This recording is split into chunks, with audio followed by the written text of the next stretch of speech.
adalah serangkaian peristiwa pertempuran antara rakyat Indonesia melawan tentara Jepang di Semarang. Pertempuran 5 Hari Semarang berlangsung sejak 15 hingga tanggal 19 Oktober tahun 1945. Terjadinya pertempuran 5 Hari Semarang sendiri disebabkan oleh dua hal, yaitu larinya tentara Jepang dan tewasnya Dr. Karyadi.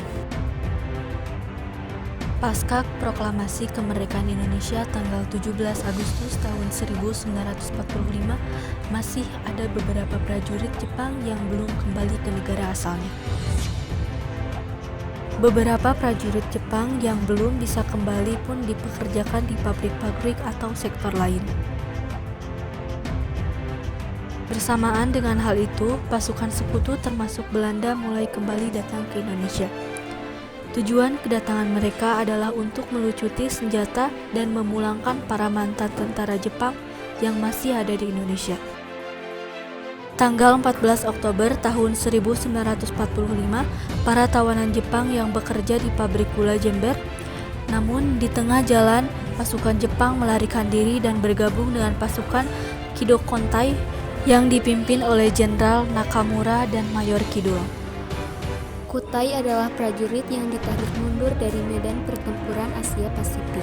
Mengetahui hal tersebut, rakyat Semarang pun berusaha melawan dan meminta Jepang untuk menyerahkan senjata mereka.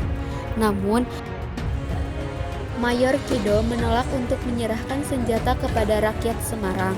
Setelah kaburnya para tawanan Jepang, masih di hari yang sama, para pemuda memutuskan untuk melakukan perlawanan lebih lanjut. Mereka berdiskusi di Aula RS Purusara yang dijadikan sebagai markas perjuangan para pemuda rumah sakit. Kemudian mendapat instruksi untuk mencegah dan memeriksa mobil Jepang yang melintas di depan RS Purusara. Namun, sekitar pukul 6 sore, tiba-tiba pasukan Jepang melakukan serangan sekaligus melucuti senjata 8 anggota polisi istimewa. Saat itu, ke-8 anggota polisi istimewa sedang menjaga sumber air minum bagi warga Semarang bernama Rese Poiranda di Jati Lama. Setelah para anggota polisi istimewa ini ditawan oleh Jepang, muncul berita bahwa Jepang telah meracuni Rese Poiranda. Akhirnya, guna merusut lebih lanjut, pimpinan Kepala Laboratorium Malaria RS Purusara, Dr. Karyadi untuk segera memeriksa Rese Poiranda di tengah perjalanan. Tiba-tiba, mobil yang ditumpangi Dr. Karyadi dicegat oleh pasukan Jepang. Larinya para tawanan Jepang serta meninggalnya Dr. Karyadi menyulut kemarahan warga Semarang. Keesokan harinya pada tanggal 15 Oktober tahun 1945. Pukul 14, Mayor Kido memerintahkan anak buahnya untuk melancarkan serangan terhadap pasukan Indonesia. Rakyat Indonesia sendiri juga ikut menyerang Jepang dengan membakar gudang amunisi mereka.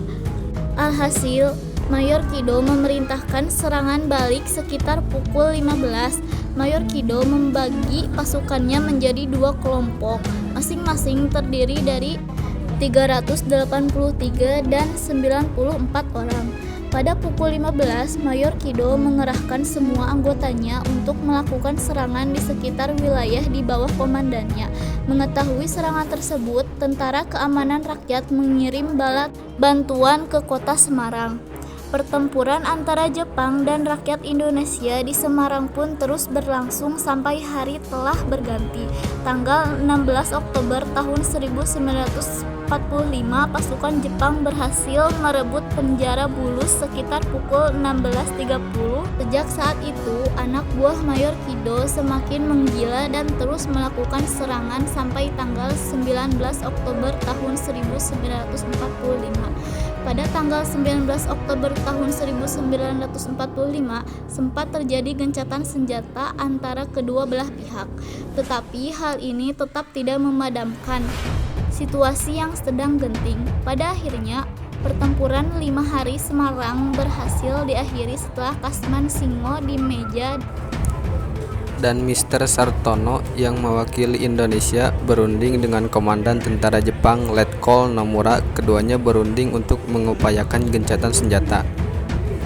Selain itu, ada juga dari pihak sekutu yang ikut berunding, yaitu Jenderal Battle. Pihak sekutu kemudian menuju di seluruh persenjataan Jepang tanggal 20 Oktober tahun 1945. Dengan dilucutinya senjata Jepang, maka peristiwa pertempuran 5 hari Semarang resmi berakhir. Peristiwa pertempuran 5 hari Semarang dikenal dengan pembangunan Tugu Muda di Simpang 5 Kota Semarang.